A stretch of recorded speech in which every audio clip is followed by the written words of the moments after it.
Kenapa sampai sekarang itu masih ada dosa gitu? Padahal ya Yesus sudah datang menghapus dosa kita, terus mengapa masih ada dosa gitu?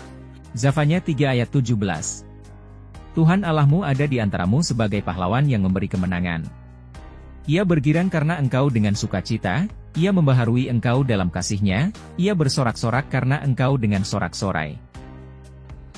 Yesus itu kan datang ke dunia untuk menebus dosa manusia kan?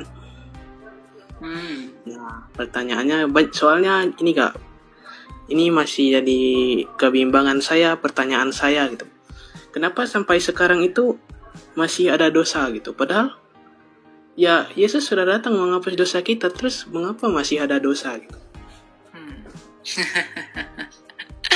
Ya itu yang kamu salah.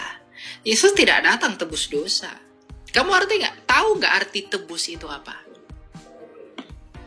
Membayar. Membayar. Mengambil kembali toh? Ya, mengambil kembali. Yang Yesus ambil kembali itu ya manusia dari dosa. Tidak dosanya yang diambil. Ibaratnya apa ya?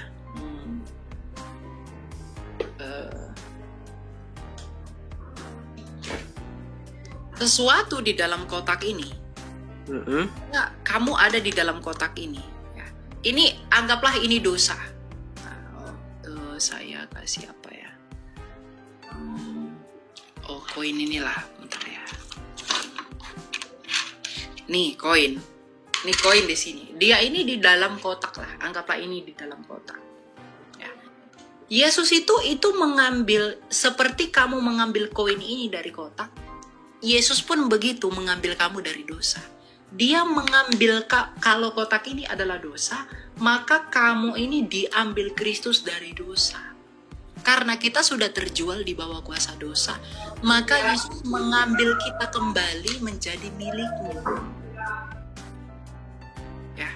Kita sudah terjual di bawah kuasa dosa, maka kita itu diambil kembali menjadi milik Tuhan.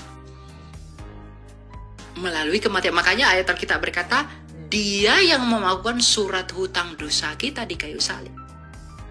Dengan apa Dia mengambil kita dari kuasa dosa itu? Ya dengan kematiannya. Melalui kebangkitannya. Jadi kenapa dosa itu masih ada, Elia? Ya kamu masih di dunia ini. Makanya di dalam Wahyu, nanti Tuhan Yesus berkata, lihatlah, Aku menjadikan segala sesuatu menjadi baru, di mana dosa tidak ada lagi.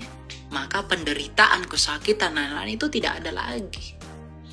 Dosa nanti akan dikalahkan dan dibuang ke dalam perapian yang menyala-nyala. Nah, itulah dosa itu. Jadi, kita yang diambil dari dosa, kita diambil kembali menjadi milik Allah. Karena kitanya tadi sudah di bawah, di dalam kuasa dosa, maka Kristus datang mengambil kita dari kuasa dosa. Bagaimana caranya? Karena kita ini sudah di dalam kuasanya dosa. Bagaimana caranya Kristus mengambil kita dari kuasa dosa?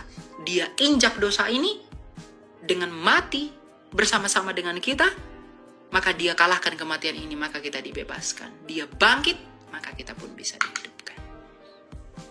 Jadi kalau dikatakan kenapa Yesus mati, ya Dia memang harus mati untuk mengalahkan kematian melalui kebangkitannya.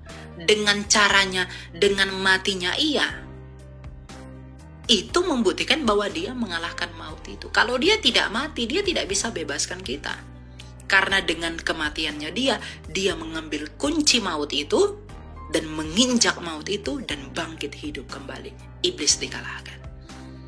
Ya, jadi itu alasannya kenapa Dia harus. Ya Kak. Jadi begini Kak, berarti Yesus ibarat sudah mengambil kita dari dosa. Seperti penjelasan Kak Elia. Berarti manusia sekarang nggak berdosa lagi. Bukan nggak berdosa.